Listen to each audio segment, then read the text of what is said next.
For the next category, which we're going to compare these two rifles, aftermarket parts and customizability of each rifle. For the AR-15, there's a huge plethora of aftermarket parts out there. There's a lot of customizability options with this rifle.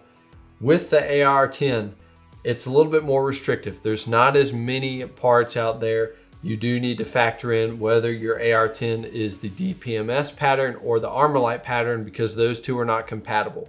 Just in general, with the AR-10, there's not a plethora of aftermarket parts out there, and the aftermarket parts that do exist are generally a little bit more expensive than those for an AR-15. So one other thing to discuss with aftermarket parts and customizability is the weight of the things you're adding. You can see this AR-15 here to my side. It's pretty decked out, it's pretty loaded out, it's got a lot of things on it, and it's still not nearly as heavy as this AR-10. And that's something to consider with what you're doing with your rifle. How are you planning to load it out? What are you planning to do exactly when it comes to customizability? Because it's worth considering, how heavy is the thing going to be?